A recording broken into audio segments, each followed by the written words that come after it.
దేవునికి స్తోత్రములు. ప్రభు పేరిట ఈ కార్యక్రమం వీక్షిస్తున్నటువంటి దేవుని జనాంగమా, మీ అందరికీ నా హృదయపూర్వక శుభవందనాలు తెలియపరచుకుంటున్నాం. ఈరోజు పరలోకం నరకం అనే సబ్జెక్టులో 48వ ఎపిసోడ్కి వచ్చాం. ఈ 48వ ఎపిసోడ్తో ఈ సబ్జెక్ట్ కంప్లీట్ అయిపోతుంది. అంటే నేను చాలా విస్తారంగానే మీ ముందుకు తీసుకొచ్చాను. ఈ సబ్జెక్ట్ ఇంతటితో కంప్లీట్ అయిపోతుంది. నా దగ్గర ఉన్న మెటీరియల్ ఇంతవరకు ఉంది, ఇంకా ఎన్నో ఉండుంటాయి, కానీ నా దగ్గర ఉన్న మెటీరియల్ ఈ యొక్క ఎపిసోడ్తో కంప్లీట్ అవుతుంది. మీ ముందుకి ఇప్పటికీ 14 మంది భక్తుల ఆత్మలు ఎవరెవరు ఎక్కడెక్కడికి వెళ్ళారు తీసుకెళ్ళబడి చెప్పడం జరిగింది. గత ఎపిసోడ్లో 47వ ఎపిసోడ్లో ఏం చెప్తున్నామంటే, బిల్ వే ఇసే అని అమెరికా దేశానికి చెందిన ఒక వ్యక్తి ఆయన పాస్టర్గా ఉంటే ఆయన నిద్రపోతుండగా తెల్లవారుజామున 3 గంటలకి దేవుడు ఆయన ఆత్మను తీసుకెళ్ళి అమాంతం నరకంలో పడేశాడు. దేవుడు అక్కడ ఆయన పక్కన లేడు. ఆయన అసలు పాస్టర్ అన్న విషయం ఆయన గుర్తు లేకుండా ఒక సామాన్యమైన మనిషి, యేసు ప్రభువుని నమ్మని మనిషి లాగా అక్కడ పడేశాడు ఆయన. ఇక ఆయన గతమేం గుర్తులేదు. యేసు ప్రభువుని నమ్మని వ్యక్తికి నరకంలో పడిపోయిన తర్వాత ఎటువంటి అనుభవాలు ఎదురవుతాయో ఆయన చూడాలి. చూచిన తర్వాత ఆయన ఆత్మను తెచ్చి మళ్ళీ ఆయన దేహంలో పెడితే ఇవన్నీ అందరికీ చెప్తాడు అనే ఉద్దేశంతో చేశారు. మరి తీరా ఒక పెద్ద బందికానా లాంటి ప్రదేశాలు తీసుకెళ్ళి పడేస్తే అక్కడ దయ్యాలు పట్టుకుని ఒక్కొక్క విధంగా హింసించినాయి, గోడకే కొట్టేసినాయి, కాళ్ళు చేతులు ఇరిచేస్తున్నాయి. అలా మంటలు, విపరీతమైన మంటలు, వేడి, నీరు లేదు, దుర్వాసన, ఆ ప్రదేశంలో నలిగిపోతున్నాడు. ఆఖరి 2 దయ్యాలు పట్టుకుని విరగదీసేస్తున్నాయి. ఆ నొప్పి భరించలేకపోతున్నాడు. అయ్యో నేను భరించలేకపోతున్నా అని అక్కడ అంటున్న మాటలు ఇక్కడ మెలకు వచ్చి 3 గంటల 23 నిమిషాలకు మెలకు వచ్చిన ఆయన భార్య తన భర్త దేహము ఎదుటి రూములో కింద పడి ఉండటం, అయ్యో నేను భరించలేకపోతున్నా, నన్ను రక్షించని అడగటం చూచి, అయ్యో ఏమైంది, నేను గుండెపోటు వచ్చిందా ఏంటి అని కంగారు పడుతూ ఉంటే ఆయన నోటి ద్వారా, ఇదిగో నేను నరకంలో ఉన్నప్పుడు నన్ను బాధ పెట్టేస్తున్నాయి దయ్యాలు, నా గురించి ప్రార్థన చేయని అంటాం. మరి కొద్దిసేపు ప్రార్థన చేసిన తర్వాత 10-15 నిమిషాలకు తేరుకుని ఇదిగో 23 నిమిషాలు ఎట్లా జరిగింది అని చెప్పాడు. ఆ విషయాలు మరి కిందటి ఎపిసోడ్లో మీకు చెప్పడం జరిగింది. ఇదంతా జరిగి కాలిఫోర్నియా అనేటువంటి రాష్ట్రంలో అమెరికా దేశంలో జరగటం జరిగింది. ఇదంతా తీసుకొచ్చి ఆయన మరి అనేక పట్టణాల్లో సాక్ష్యం రూపంలో ఆయన భార్య మరి చెప్పడం జరుగుతూ ఉంది. ఇప్పుడు ఫైనల్గా ఆయన గురించి మీకు చెప్పినప్పుడు ఒక్క విషయం మీకు చెప్పాలి. అదేంటండి, ఇక్కడ దేహం ఉంది, ఆత్మది వెళ్ళిపోయింది, దేహంకి ప్రాణం ఉంటే ఉంటుంది కానీ మాట్లాడద్దా? ఇది డౌట్ అందరికీ. దేహం ఉంది, నిద్రపోతూ ఉంటుంది దేహం. అందరు ఆత్మలు అంతే కదా. ఆత్మను తీసుకుపోయాడు, వీడు ఇక్కడ నిద్రలో ఉన్నాడు, ఆత్మ అయిన తర్వాత వచ్చి తీసుకెక్కడ పెడితే వీడు అప్పుడు లేచాడు మనిషి. ఇక్కడ మాట్లాడాడు. ఇది ఎంతవరకు అంటే నిజమే, మాట్లాడటం జరుగుతుంది. ఈ యొక్క ఆత్మ అక్కడికి వెళ్ళిపోయినా దాని యొక్క ప్రభావం, ఆత్మ చేసే పనులు ఇక్కడ దేహంలోంచి వస్తాయి మాటలు. అదంతా ప్రత్యక్షమైన సాక్ష్యం ఒకటి ఉంది. అది నేను పరిశీలించి తెలుసుకున్నా. కాబట్టి దీంట్లో రాసింది నిజమే అని మీరు గ్రహించడానికి కూడా చెప్తున్నా. ఎందుకంటే నాకు కూడా అది ఉపయోగపడింది. ఒక చోట ఇప్పటికీ ఎన్నాళ్ళ క్రితం అంటే 1 సంవత్సర కాలం దాటింది, అప్పుడు జరిగిన సంఘటన మీకు చెప్తారు. పాస్టర్ పాల్ ప్రకాష్ అనే ఆయన గుంటూరు జిల్లా, ఇప్పుడు పల్నాడు జిల్లా అయింది అది. ఆ యొక్క ఊర్లో కారంపూడి అనే ఊరుంది. పూర్వం గుంటూరు జిల్లా, ఇప్పుడు పల్నాడు జిల్లా కారంపూడి అనే ఊరుంది. ఆ ఊరిలో ఒక పాస్టర్ గారు ఉన్నారు, పాల్ ప్రకాష్ గారు. ఆయన మొన్న కరోనా వచ్చినప్పుడు, మరి 2వ విడత కరోనా ఎప్పుడో కానీ కరోనా సోకింది. అక్కడ కారంపూడిలో వైద్యులు లాభం లేదంటే మరి నర్సరావుపేట పెద్ద టౌన్, అక్కడికి వెళ్ళి అక్కడ ఒక పెద్ద హాస్పిటల్లో జాయిన్ చేస్తే ఆయన ఐసీయూలో పెట్టారు. స్పెషల్ కేర్ తీసుకుని ఆయన భార్యను మాత్రం అక్కడ ఉంచారు, మిగతా ఎవరిని ఉంచలేదు. స్పెషల్ కేర్ ఆమె ఆ జాగ్రత్తలు ఆమె తీసుకునేటట్టుగా. ఆ కరోనాలో ఉండగా కోమాలో, అంటే ఇక బతుకుతాడు, అన్ని సెలైన్లు పెట్టి ఉన్నాయి, బ్రతకడం కోమాలు. ఆ రోజుల్లో కరోనా అంటే ఇక బతుకుతాడో చచ్చిపోతాడో ఎవరికి తెలియదు. ధైర్యం చేసి వాళ్ళ యొక్క ఫ్యామిలీ మెంబర్ ఎవరైనా నేను ఉంటానయ్యా నాకేం బాధ లేదని చెప్తే వాళ్ళు రక్షణ తీసుకుని ఉంచుతారు తప్ప మనుషులను కూడా ఎవరిని ఉంచాల, ఎవరి ఫ్యామిలీ మెంబర్స్ని. ఇంక మరి అక్కడ నర్సులాళ్ళే ఎలాగో తప్పదు, వాళ్ళు ఉంటారంటే వాళ్ళ జాగ్రత్తలు వాళ్ళు తీసుకుని ఉంటారు. అట్లా జాగ్రత్తలు తీసుకునే విధంగా పాస్టమ్ గారిని అక్కడ ఉంచడం జరిగింది. వాళ్ళు ఎప్పటికప్పుడు ఈ నర్సులు వచ్చి ఆ ఇంజక్షన్లు సెలైన్ ద్వారా ఎక్కిస్తూ ఉన్నారు. ఈయన కోమాలో ఉన్నట్టు ఉన్నాడు. ఎన్ని రోజులు? 2-3 రోజులు కోమాలో అట్లా ఊపిరి పీల్చుకుంటున్నాడు. కానీ ఒకరోజు అట కలవట్లాడుతున్నాడట. ఎట్లా? ఆయన నోట్లోంచి మాటలు వచ్చేస్తున్నాయట. ఏది? ఈ కోమాలో ఉండి ఊపిరి మాత్రమే ఉన్నటువంటి మనిషి నోట్లోంచి మాటలు వస్తున్నాయంట. భార్య దగ్గర ఉందిగా చూస్తుంది, ఏం మాట్లాడుతున్నాడంట.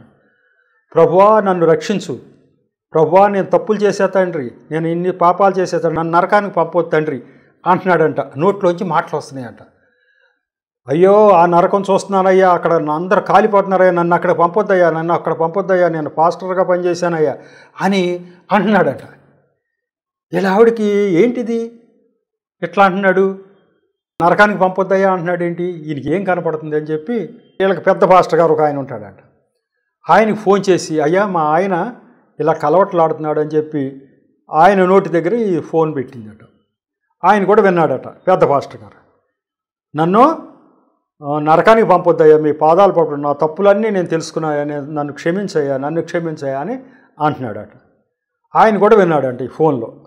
విని ఆయన కూడా ప్రార్థన చేసి అన్నాడంట, అమ్మా మీ ఆయన ఆత్మ అక్కడికి వెళ్ళిపోయింది, బహుశా నరక దూతలు తీసుకుపోతానంటున్నారు. ఈయన ప్రభువా నన్ను తప్పించమని అక్కడ అడుగుతున్నాడు. ఇదంతా అక్కడ జరుగుతున్న సంఘటన, ఇక్కడికి ఏదో మాటలు వస్తున్నాయి, మరి బతుకుతాడో లేదో కరోనా కాబట్టి అని వాళ్ళు అన్నారట.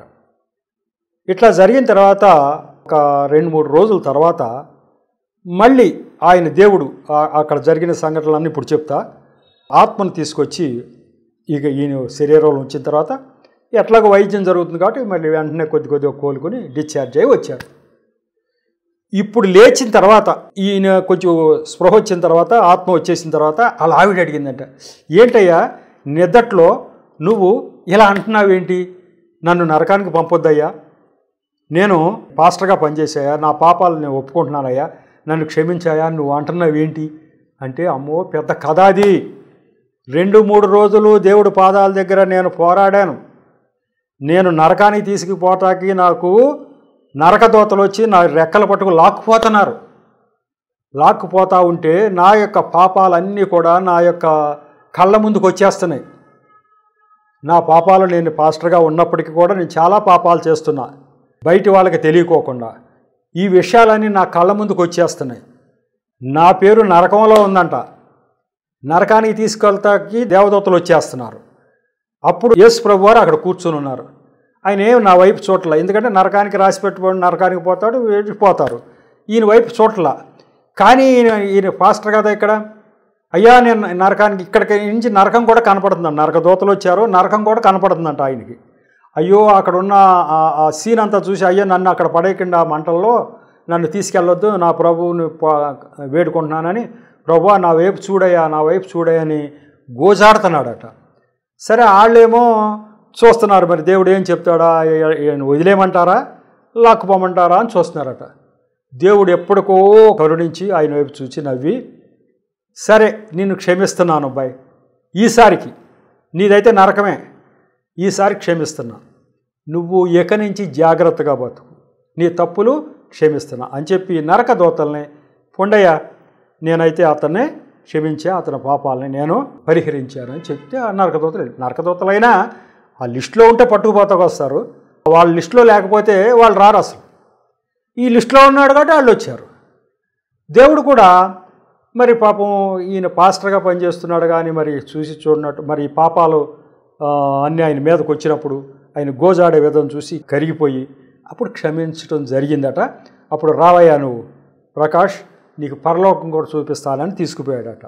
ఈ ఆత్మని యేసు ప్రభువారు తీసుకెళ్ళి అనేక చోట్లు తెల్లటి వస్త్రాలు తెచ్చిన పరిశుద్ధులు, ఇంతకుముందే చనిపోయి పరలోకానికి వెళ్ళిన పరిశుద్ధులు, మహిమ అవన్నీ చూపించాడట. ఆయన ఆకాశంలో మొత్తం ఆ నక్షత్రాల తిరిగి అన్నీ చూపించాడట. అప్పుడు అన్నాడట, నువ్వు చేసిన పాపాలు అవన్నీ కూడా నేను కొట్టివేయబడకపోతే ఈ పాటికి నువ్వు నరకంలో ఉండేవాడు. అయితే నిన్ను ఎందుకు బతికిస్తున్నాను అంటే, నువ్వు చెప్పు ఇవన్నీ, నేను నరకాన్ని చూచా దూరంగా ఉండి, దేవుణ్ణి వేడుకున్నా, దేవుడు నన్ను రక్షించాడు, క్షమించాడు, నాకు పరలోకం కూడా చూపించాడు. నన్ను ఎందుకు బతికిచ్చాడంటే నువ్వు మళ్ళీ ఈ తప్పు చేయకూడదు. మళ్ళీ తప్పు చేస్తే మళ్ళీ నరకమే. మనం అందరం అనుకుంటూ ఉంటాం, మనం దేవుని బిడ్డలం, మనం పాస్టర్లం, లేకపోతే బాగా దేవుడికి ఇష్టమైన వాళ్ళం, మనం ఏం తప్పు చేస్తే వదిలేస్తాడేమో అనుకుంటాం. వదలడు. పాస్టర్ గారినే వదిలిపెట్టలా. ఆ పాస్టర్ గారు చూసింది నిజం కాకపోతే ఆయన రాస్తాడా? పాస్టర్ గారు నన్ను దేవుడు తీసుకెళ్ళాడు, నరకంలో పడేస్తున్న నా పాపాలన్నీ నాకు కనపడినాయి అని ఎవరన్నా మామూలుగా చెప్తారా జరగకపోతే? కాబట్టి జరగబట్టే చెప్తాడు, లేకపోతే ఆయనకు అవమానం కదా. ఇదిగో నా పరిస్థితి ఆయన చెప్పాడుగా, మరి ఎలా జరిగింది. నేను మరి వచ్చిన తర్వాత ఈ విషయం అంతా చెప్పాను. నేను ఎట్లా కలవరిచ్చానంటే అక్కడ జరుగుతున్న ఇన్సిడెంట్ అంతా దేవుడు పాదాల దగ్గర నేను చేస్తున్నా. నేను మహా గర్విష్ఠిని. మరి అందరి మీద అసలు ఏమాత్రం ఆ దేవుణ్ణి ధరించుకునే గుణాలు లేవు. ఊరిన వృత్తికి పాస్టర్ ఉద్యోగం చేయటమే కానీ నేను చాలా గర్విష్ఠిని. హృదయం నిండా గర్వమే నాకు. దేవుడు చూస్తాడులే అనుకునేవాడిని. మొత్తం ఆ పాపాలన్నీ నా కళ్ళ ముందుకు అక్కడ తెచ్చి కనపడి అప్పుడు గ్రహించారు, ప్రభువా ఇవన్నీ మీ దగ్గర లెక్కలు ఉంటాయని నాకు తెలీదు, మరి నన్ను క్షమించబట్టి దేవుడు క్షమించాడు అని చెప్పి ఆయన చెప్పాడట. చెప్పిన తర్వాత ఒకరోజు సాక్ష్యం చెప్పాడు ఈయన. ఈ సాక్ష్యం యూట్యూబ్లో వచ్చింది. ఎప్పుడు 2022, ఇప్పుడు ఖచ్చితంగా ఒక సంవత్సరం దాటింది. నవంబర్ నెల 22, ఒక సంవత్సరం 4 నెలలు అయింది జరిగి. నేను ఎందుకో చూస్తే సాక్ష్యం బ్రహ్మాండంగా వస్తుంది. ఈయన ఇదిగో ఇట్లా ఇన్ని రోజులు నేను దేవుడు పాదాలు చెంత ఉన్నాను, ఇట్లా జరిగింది అని చెప్పాడు. ఇట్లా నేను వచ్చిన తర్వాత మా ఆవిడ వాళ్ళు ఎలా చెప్పారు, నువ్వు నిద్దట్లో ఎలా అంటున్నావు, ఈ మాస్టర్ గారికి మాటలు వినిపించాం, నీకు అక్కడ నరకంలో ఏదో జరుగుతుందని మేము గ్రహించామని ఈయన చెప్పడం అన్నీ విని ఎక్కడ ఈ ఊరు అని చూసుకుని ఆయన ఫోన్ నెంబర్ ఇచ్చాడు. ఫోన్ చేశా అయ్యా మీది ఏ ఊరు ఏంటంటే పలానా చోట. అయ్యా నిన్న మిమ్మల్ని చూడాలి, మీ నోటి ద్వారా మాటలు వినాలి, మీ మిస్సెస్ కూడా కొన్ని విషయాలు అడగాలి. నేను అన్ని చోట్ల ఎవాంజలిస్ట్గా పనిచేస్తూ ఈ సాక్ష్యాలన్నీ చెప్తూ ఉంటా. ప్రజలకి ఈ విషయాలు తెలియవు, బయటకు చెప్తూ ఉంటా, టీవీలో కూడా చెప్తూ ఉంటా. ఇది నిర్ధారణ చేసుకున్న తర్వాత మీ విషయం మళ్ళీ టీవీలో చెప్పదలుచుకున్నా, వస్తా అంటే రండి అయ్యా అన్నారు. ఒక ఆదివారం పని కట్టుకుని వెళ్ళాను. నేను వెళ్ళి ఆ రోజు ఆ చర్చిలో సాక్ష్యం చెప్పాను, ఇంకో వేరే చర్చిలో కూడా సాక్ష్యం చెప్పాను ఆ ఊరిలో. చెప్పి ఆయన తర్వాత భోజనాలు చేసే టైంలో మొత్తం విషయాలన్నీ అడిగా. అయ్యా ఏం జరిగిందంటే మొత్తం మొన్న మేము ఆయన చెప్పిన సాక్ష్యంలో ఉన్నాయని చెప్పారు. నా ఉద్దేశం ఏంటంటే వాళ్ళ మిస్సెస్ని కూడా అడగాలి, అమ్మ ఏం జరిగింది ఆ రోజు హాస్పిటల్లో నువ్వు ఉండగా ఏం జరిగింది అంటే ఆమె కళ్ళ కట్టినట్టు చెప్పింది. అయ్యా ఇలా జరిగింది ఆయన చెప్పిందంతా నిజమే. అమ్మా ఇలా జరిగిందా, కాబట్టి ఇన్ని వాస్తవాలు. ఇప్పుడు నేను వెళ్ళి బహిరంగంగా అనేక మందికి చెప్పొచ్చు, ఏంటండి ఆయన చెప్పింది నిజమో కాదా అంటారు కదా, మన కళ్ళ ముందే జరిగింది కదా. ఖచ్చితంగా నవంబర్ నెల 20వ తారీఖు 2022 నేను అక్కడికి వెళ్ళి కారంపూడి వెళ్ళి ఈ విషయాలన్నీ సేకరించా. వచ్చిన తర్వాత మళ్ళీ అనేక మంది చెప్పా, టీవీలో కూడా ఒకసారి చెప్పినట్టు గుర్తు. ఇప్పుడు ఎందుకు చెప్తున్నాను అంటే దెయ్యాలు తీసుకొచ్చి ఆయన గోడకై సిసిరి కొట్టి కాళ్ళు చేతులు ఇరిచేస్తుంటే ఆ యొక్క నరకదూతలు అయ్యో నేను భరించలేకపోతున్నాను అక్కడ అరుస్తుంటే ఇక్కడ వచ్చింది ఆ మాట దేహంలోంచి. పాల్ ప్రకాష్ గారికి కూడా అక్కడ అయ్యా ఈ నరకదూతల నుంచి నన్ను తప్పించు, వాళ్ళు నన్ను ఈడ్చుకుపోతున్నారు, నేను తప్పు చేయని నన్ను క్షమించు అని ప్రభు పాదాల దగ్గర ఆయన అడుగుతున్న మాటలు ఇక్కడ ఈయన దేహంలోంచి కూడా వస్తున్నాయి. అయ్యా నన్ను క్షమించండి అని ఈ దేహంలోంచి వస్తాయి. ఇది నిజమేనా కాదా? పాల్ ప్రకాష్ గారికి ఇలాగా జరిగింది.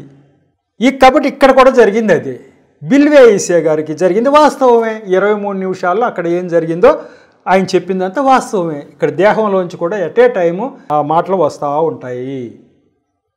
ఆ యొక్క ఆత్మ అక్కడ అనుభవిస్తున్నది ఈ దేహంలోంచి కూడా ఒక్కోసారి మాటలు వస్తాయి. అన్నీ వస్తాయో లేదో తెలియదు, కానీ భయంకరమైన సీన్లు అటువంటివి ఉన్నప్పుడు అవి యాదృచ్ఛికంగా ఈ నోట్లోంచి వచ్చేస్తాయి. అది జరిగింది ఇక్కడ. కాబట్టి ఈ బిల్వే ఈసే గారు 23 నిమిషాలు ఆ యొక్క నరకంలో గడిపిన మాట వాస్తవమే అని నేను పాల్ ప్రకాష్ గారి దగ్గరికి వెళ్ళి విషయాలు గ్రహించిన తర్వాత నిజమేనా నేను గ్రహించుకోవటం జరిగింది. ఈ రకంగా ఆ నరకం ఉందన్నది అనేక విధాలుగా రుజువుపరచబడింది, పరలోకం ఉందనేది రుజువుపరచబడింది. ఇక దీనికి తిరుగులేని సాక్ష్యాలు మేము ముందుకు తీసుకొచ్చా. 1 కాదు 2 కాదు, అప్పటి నుంచి కూడా ఇప్పుడు వరకు జరుగుతున్నాయి, ఇప్పుడు కూడా జరుగుతున్నాయి, మీ ముందుకు తీసుకొచ్చా. ఇక ఈ విషయాలు అన్యజనులకి తెలుసా, ఎవరు చేరవేయాలి ఈ విషయాలన్నీ? ఇప్పుడు చివరి ఎపిసోడు 48వ ఎపిసోడ్. ఈ విషయాలన్నీ అన్ని జనులకు చెప్పడానికే కదా దేవుడు ఈయన పట్టుకుపోయాడు. బిల్వే యెషయా గారిని 23 నిమిషాలు నరకంలో పడేసింది ఎందుకు? అన్యజనుల గురించే కదా. యేసుప్రభు మార్గంలో లేని వారు ఈ భయంకరమైనటువంటి సీను, ఈ నరకం ఉంది అని నమ్మట్లేదు కాబట్టి ఆయన చెప్పాలనే కదా. ఇప్పుడు నాలో ఎంత ప్రేరణ, ఎంత మంట రగిల్చి ఇలా ఇన్ని ఎపిసోడ్లు ఎందుకు చెప్పించాడు దేవుడు? వ్యక్తిగతంగా నాకేమైనా లాభం ఉంటుందా? వ్యక్తిగతంగా ఏముంటుంది లాభం? యేసుప్రభు నమ్మాం, చనిపోయిన తర్వాత ఆయన దగ్గరికి వెళ్తాం. కొత్తగా మనకి ఈ టీవీలో ఇన్ని ఎపిసోడ్లు చెప్తే మరి నాకు ఏమైనా వచ్చేదేముంటుందా? ఏముండదు. కానీ దేవుడు ప్రేరణ ఏంటంటే ఇది అందరికీ తెలియాలి. మరి అందరికీ తెలియాలంటే మరి ఈ టీవీలు మీరు చెప్పే మాటలన్నీ క్రైస్తవులు మేము వింటాం, కానీ అన్ని జనులు వినరు కదా అయ్యా అని మీరు అంటారు. వినరు, కానీ మీరు చెప్పాలి. అందుకనే కదా బిల్వే యెషయా గారు అన్ని జనులు తీసుకెళ్ళలేదు, ఈయన్ని తీసుకెళ్ళాడు. మీరు చెప్పండి, ఊరంతా తిరగండి, చెప్పండి అన్నాడు. అంతే. అట్లాగే నాతో చెప్పిస్తున్నాడు, మీతో కూడా చెప్పిస్తాకే ఈ మాటలు మీకు చేరేటట్టు చేశాడు. మీరు కూడా మీ చుట్టుపక్కల ఉన్న అనేక మందికి ఇదిగో ఇవి సాక్ష్యాలు. మీకు అవసరమైతే ఫోన్ నంబర్ కూడా నేను ఉంచేది. పాల్ ప్రకాష్ గారు ఆయన అనేక చోట్ల సాక్ష్యం చెప్తున్నాడు. ఇప్పుడు కారంపూడిలో ఉన్నటువంటి పాల్ ప్రకాష్ గారి ఫోన్ నంబర్ కూడా రాసి ఉంచా. ఎందుకంటే మీకు ఇస్తే ఎవరైనా ఆయన సంప్రదించాలని అనిపిస్తే మీరు అది కూడా సంప్రదించవచ్చు. అందుకే ఫోన్ నెంబర్ కూడా రాశాను, మీకు కావాలంటే అది కూడా ఇస్తాను. మీరు మాట్లాడవచ్చు, ఇది ఎంతవరకు నిజమే అని మీరు నిర్ధారించుకుని మాట్లాడవచ్చు. ఇకపోతే ఇప్పుడు వరకు ఇంతటితో ఈ సబ్జెక్టు ముగిసింది, పరలోకం నరకం అనేది. అయితే నేను మొదటి నుంచి ఏమేమి చెప్పాను, నా సాక్ష్యంలో 7 భక్తుల చరిత్రలు రాసిన, నాకు తోచిన ఇతర నాకు తర్వాత తెలిసిన విషయాలు కూడా చూసుకుని దగ్గర 14 సాక్ష్యాలు చెప్పా. టూకీగా మీ ముందుకు తీసుకొస్తా. ఈ 14 మంది చరిత్రలు మీకు చెప్పిన ఒకసారి గుర్తు చేసుకోండి. ఎప్పుడైనా ఎక్కడైనా ఎవరికైనా సరే ఆసక్తి కలిగిన వాళ్ళకి మీరు పంచవచ్చు. పాపం వాళ్ళకి ఎవరు చెప్తారు అన్ని జనులకి ఈ విషయాలు? చెప్తాం కానీ వాళ్ళు వినరు కదండి. వినకపోతే వినకపోని, దేవుడు కూడా అదే చెప్పాడు. వింటే నీకెందుకు, వినకపోతే నీకెందుకు, నువ్వైతే చెప్పు అని దేవుడు వీళ్ళందరికీ చెప్పాడు. మొట్టమొదటిగా నేను చెప్పినటువంటి విషయాలు ఏంటి అంటే, గుండాబత్తిని దేవదానం గారు విశాఖపట్నంలో ఉంటారు. ఆయన దర్శనంలో పరలోకం ఆయన సూచన విషయాలు చెప్పారు.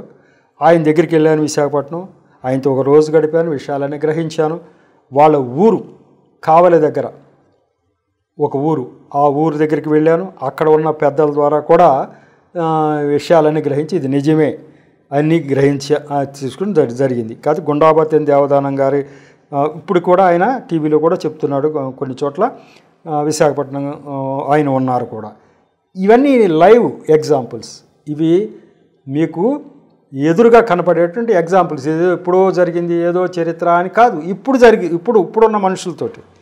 తర్వాత ఈ పాల్ ప్రకాష్ గారు కారంపూడి అని ఆయనది మీకు ఇప్పుడు చెప్పానే, ఇది నేనే వెళ్ళి చూసొచ్చాను. సంవత్సరం 3 నెలల క్రితం నేనే వెళ్ళి ఆయన దగ్గరికి వెళ్ళి ఇదంతా వాస్తవమే అని తెలుసుకోవటం జరిగింది. ఆ పాల్ ప్రకాష్ గారి ఫోన్ నంబర్ మీరు ఎవరైనా నోట్ చేసుకోదలుచుకుంటే, ఆయన పరలోకం చూచినట్టు, నరకం కూడా ఆయన చూచినట్టు, దేవుడి దగ్గర కొన్ని రోజులు గడిపినట్టు, ఆయన ఆత్మ అప్పుడు వచ్చినట్టు ఆయన చెప్పాడు సాక్ష్యం. ఆయన ఫోన్ నంబరు మీరు ఎవరైనా నోట్ చేసుకుంటే 9000979464. ఈయన పేరు పాస్టర్ పాల్ ప్రకాష్, కారంపూడి, పల్నాడు జిల్లా. మళ్ళీ చెప్తున్నా, 9000979464. ఇది ఆయన నంబరు. మీరు మాట్లాడవచ్చు, తెలుసుకోవచ్చు. నేను ఎట్లా గ్రహించాను మీరు గ్రహించవచ్చు. ఇంకా ఎందుకులే తెలుసుకునేదే మీరు చెప్పారు కాబట్టి ఓకే. ఇంకా డౌట్ ఉంటే అది అన్ని జనులు అడుగుతారు మిమ్మల్ని, ఇది ఎంతవరకు అంటే వెళ్ళి కనుక్కోండి, ఏదో ఫలానా ఫోన్ నెంబర్ ఉంది, ఫలానా ఊరు, వాళ్ళ ఫోన్ నెంబర్ కాబట్టి మీరు చెప్తున్నా కదా, కారంపూడి వెళ్ళి పాల్ ప్రకాష్ పాస్టర్ గారు అంటే వాళ్ళ చర్చికి తీసుకెళ్తారు. ఎవరైనా వెళ్ళండి, ఎవరు కావాలంటే వాళ్ళు, ఎప్పుడు డౌట్ ఉన్న వాళ్ళైనా ఆ కారంపూడి వెళ్ళండి. అక్కడ చర్చిలు 2-3 చర్చిలు ఉంటాయి ఆ ఊరిలో. పాల్ ప్రకాష్ గారి చర్చి అంటే పలాందయ్య అంటారు, మాట్లాడండి, నిజమో కాదో తెలుసుకోండి. కాబట్టి అది మీ ముందు చూడటం జరిగింది. తర్వాత ఒక చిన్న సాక్ష్యం చెప్పాను. ఆయన ఆదోని నుంచి ఒక పాస్టర్ గారు అబ్రహాం గారు వచ్చి ఓ చర్చిలో సాక్ష్యం చెప్పారు. ఆయన తండ్రి గారు, ఈయన పాస్టర్ గారే కానీ వాళ్ళ తండ్రి గారు నేను ఒప్పుకోను అబ్బాయి, మనం ఎవరు మనం ముస్లిమ్స్, మనము యేసు ప్రభువుని నమ్మం అని చెప్పి ఆయన అన్నాడట. చిట్ట చివరిలో సరే ఈయనైతే పాస్టర్ గారు, ఎవరు అబ్రహాం గారు, ముస్లిం కుటుంబం ఆయన కన్వర్ట్ అయ్యాడు. అబ్రహాం గారు ఆయన చెప్పాడు వాళ్ళ నాన్నగారు చివరి గడియల్లో మరి నరకదూతలు వచ్చేసారంట. వచ్చేసి ఇక రేపు చచ్చిపోతాడు అనగా నరకదూతలు వచ్చేసి ఆయన కనపడుతూ ఇక అప్పుడు అన్నాడు, అబ్రహాం అని వాళ్ళ అబ్బాయిని పిలిచి, నరకదూతలు వచ్చేసారు, నన్ను పట్టుకుపోతున్నాను, నన్ను రక్షించండి అంటున్నాడు.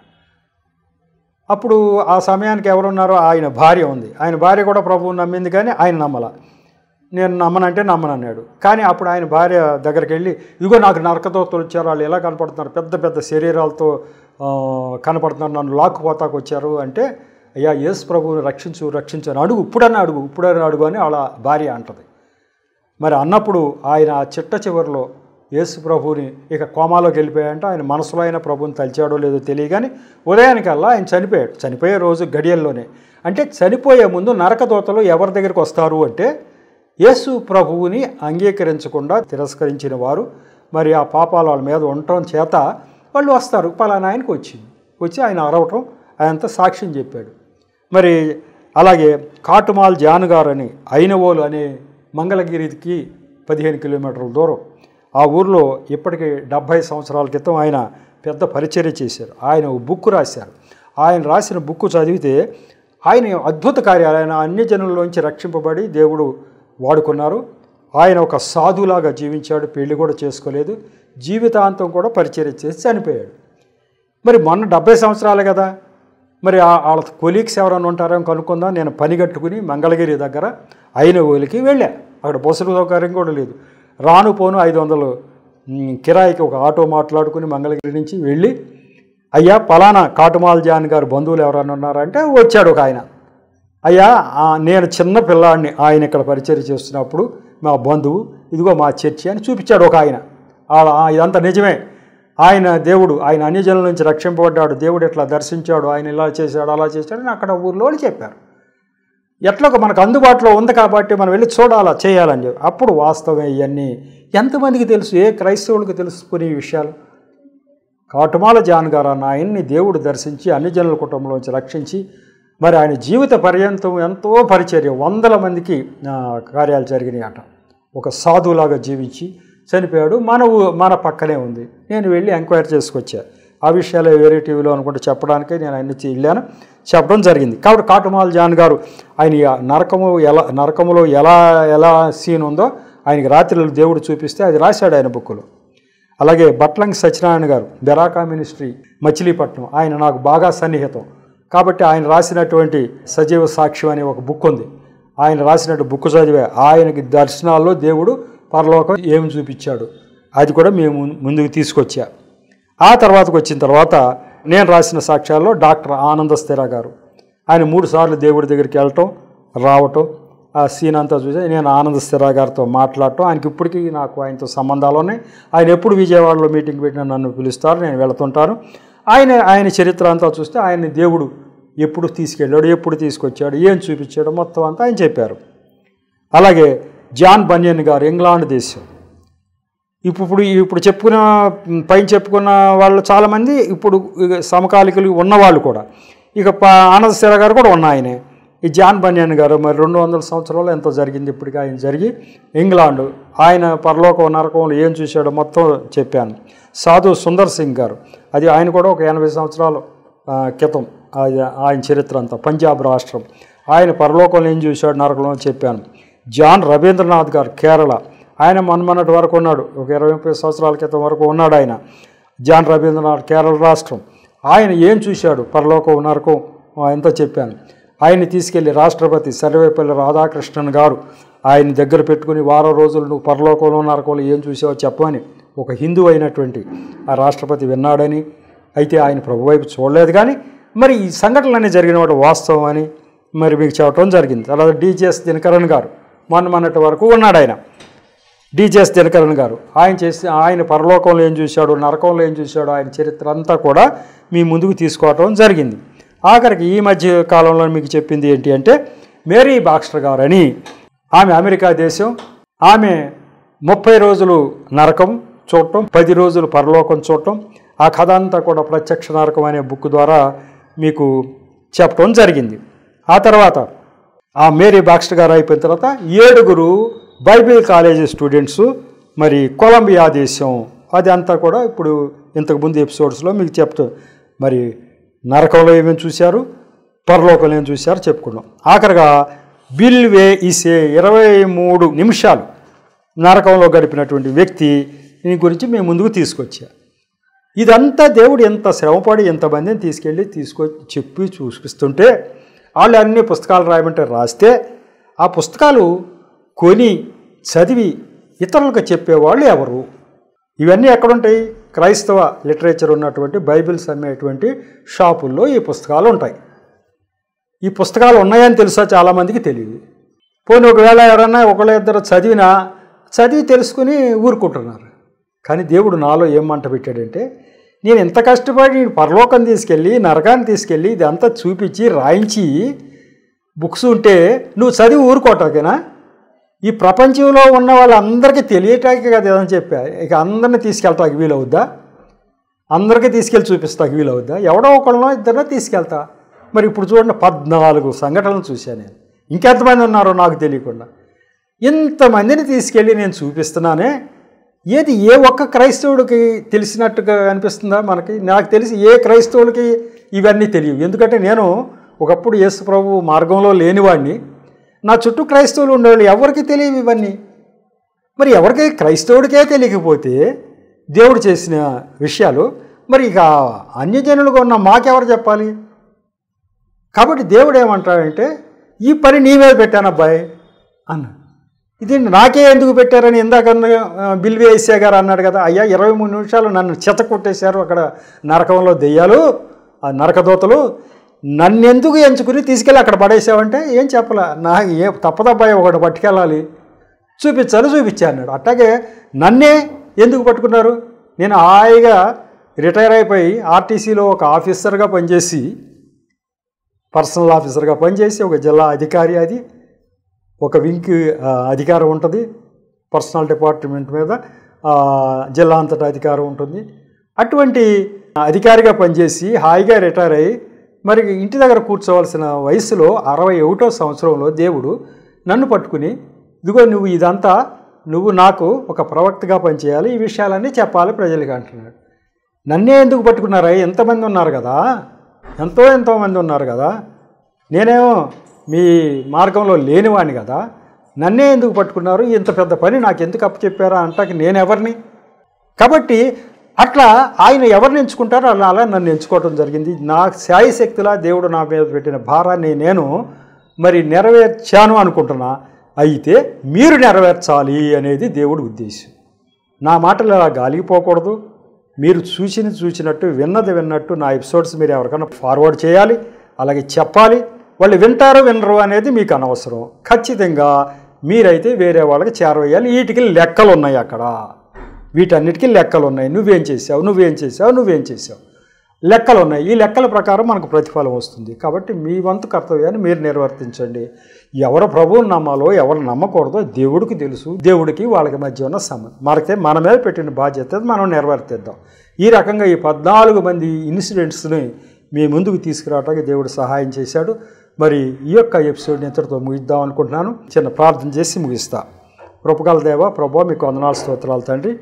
ఈ యొక్క ప్రవచన్ టీవీ ద్వారా ప్రభువా 48 ఎపిసోడ్స్ పరలోకం నరకం సబ్జెక్టులో మీరు చెప్పించినందుకు వందనాలు స్తోత్రాలు తండ్రి. ప్రభువా, మీరు చెప్పిన పని నేను నిర్వర్తించి ఉండగా తదుపరి కార్యక్రమం మరి విన్నవారు మరి ఎవరెవరికి చేరవేయాలో మీరు నిర్ధారించండి, నడిపించండి తండ్రి. అలాగే ప్రభువా, ఈ యొక్క ఎపిసోడ్స్ అన్నీ విన్న బిడ్డలందరినీ దీవించండి.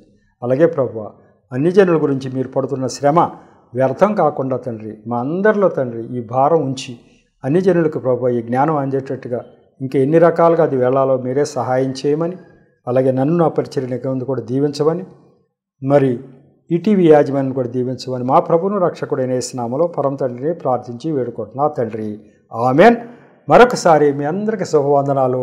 ఈ సబ్జెక్ట్ అయితే ఇంతటితో ముగిసింది. వందనాలు.